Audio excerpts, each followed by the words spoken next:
Communication with your commander. See, what the commander is going to do, the commander is going to have a big view of the entire battle. He's going to see the whole field of fire. He's going to be able to identify to you where the enemy is and what he's doing. So you need to stay in touch with your commander.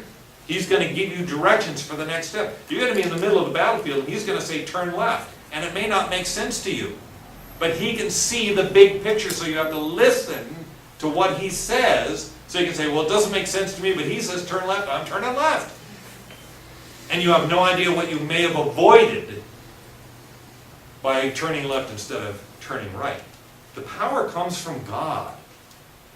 The waiting for that power comes in prayer, not rushing ahead in our own strength. Remember, we don't have any, right? The waiting for that comes in prayer. How about Isaiah chapter 40, 29 to 31? If you wait on the Lord, He's going to renew your strength. You're going to mount up with wings like eagles. Or are we in a hurry just to get going? Lord, I just want to get going. Yeah, God says, no. I want you to slow down. Because I want to renew your strength. Because you've got a battle ahead of you that you don't even know. You know, we don't know what's around the next bend in the road. None of us does. I sure haven't. You guys know my life the last 2 years. I had no idea what was around the next bend in the road. And if God would have told me, I would have ran. I would have ran far as if that would have fixed anything. I just would have run. I would have said, no, I'm not going to do that. I don't believe it. I'm not going to do it. But God knew what was around the next bend in the road. So as I cling tenaciously onto Him, He takes me the direction that He needs me to go. Yes, there's horrible things that happen along the way. But as long as I stick with Him, I know that I'm going to end up in the right place. And I know I'm not going to end up a casualty on the battlefield. Because my tendency to want to run means I might run into the middle of a minefield. I might run right into the enemy's camp. That's easy enough to do. We have covered prayer recently here on Sunday nights. And God commands us to pray. Colossians chapter 4, verse 2, continue earnestly in prayer, being vigilant in it with thanksgiving. Romans chapter 12, verse 12, rejoicing in hope, patient in tribulation, continuing steadfastly in prayer.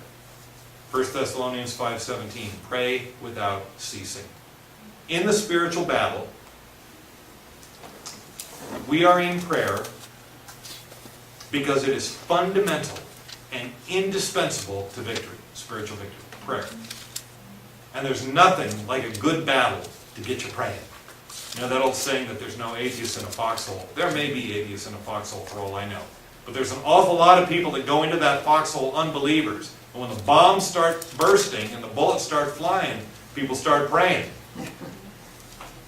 Interesting, I had a client some years ago that was a very outspoken atheist. Very outspoken about it.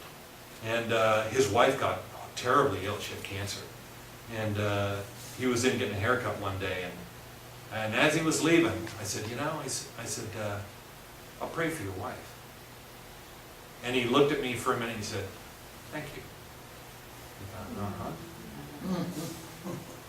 You know, when things get bad enough, I think I mentioned this to you here recently. I was reading an online article from an atheist who was complaining that it seemed to him that people only started believing in God when things started getting really difficult or they had some horrible traumatic experience. And that seemed to become the psychological profile for people that believe in God, that they only come to God when things get really tough. And I said, duh.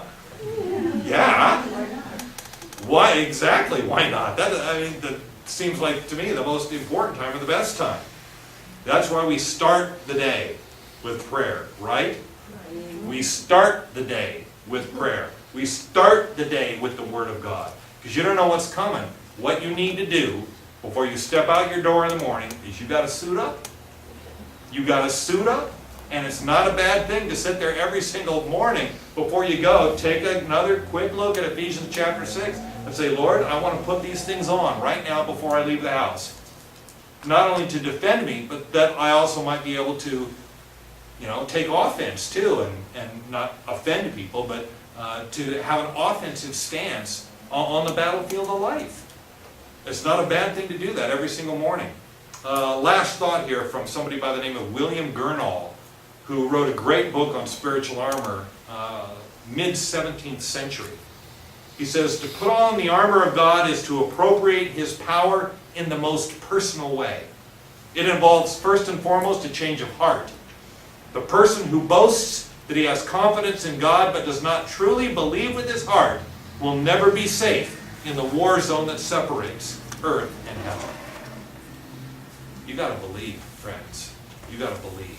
You got to believe in God. You got to believe in His Word. And we need to remember, ultimately and finally, that we fight from a position of victory. Jesus has won the war. We still have battles to fight. I've used this illustration before. If you were on the battlefield in World War II, and you just heard that Japan had surrendered and that Hitler had killed himself, Germany surrendered, Japan surrendered, the war is over, but you were still out there in the middle of the battlefield, don't you think your attitude about the upcoming skirmishes might change a little bit? Then you would be fighting from a position of already knowing that you won.